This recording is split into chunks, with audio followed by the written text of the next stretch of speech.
It was my 6th day in Highlands National Park. And despite spending almost an entire week here, I still loved every moment of the drive. There is little wonder why the Cabot Trail is considered to be the most beautiful drive in Nova Scotia.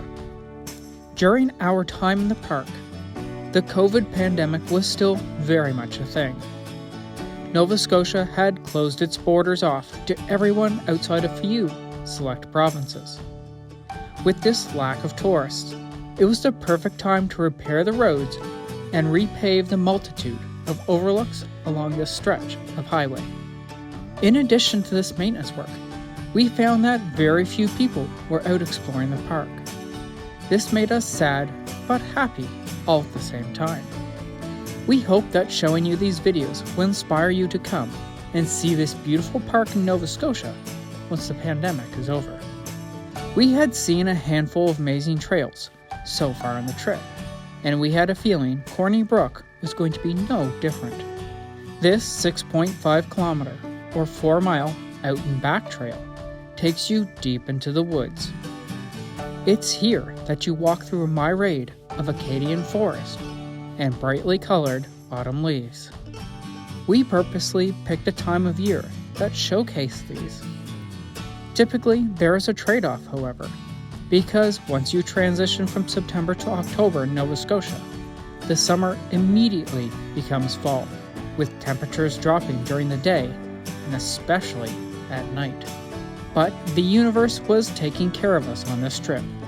A heat wave was hitting Cape Breton, and we were experiencing weather suited for our best summer days.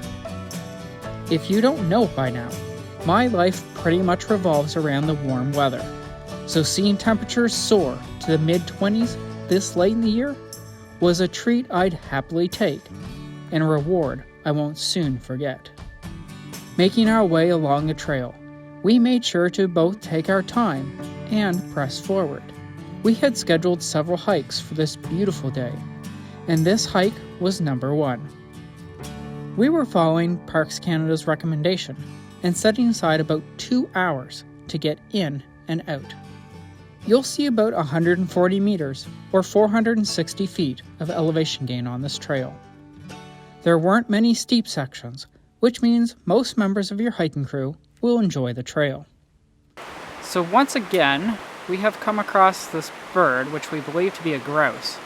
Now, if you remember back to the Skyline Trail, we had the exact same experience. This trail goes through one of 17 forested canyons in the park. You'll spend a lot of time near the base of the canyon, enjoying the Corney Brook as it slowly trickles by, a sight that is welcomed the entire time. So one thing that I've really enjoyed about this trail so far is that it gives you so many opportunities to see Corney Brook up close and personal. The final push at the end brings you to a small but flowing waterfall. Well, I was definitely not expecting to see a waterfall here at the end of Corney Brook Trail. It's the perfect way to end it, but that doesn't mean the fun's going to stop.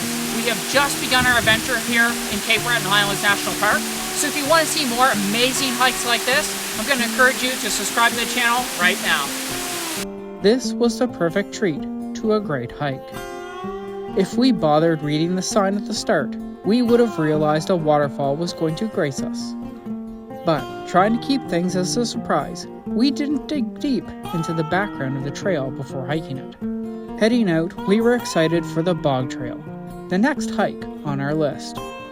Be sure to join our online family of adventurers by subscribing to our channel. Doing this, you'll be one of the first to know when the next video comes out, and then you'll be one of the first to see even more beauty, which is found in the Cape Breton Highlands National Park.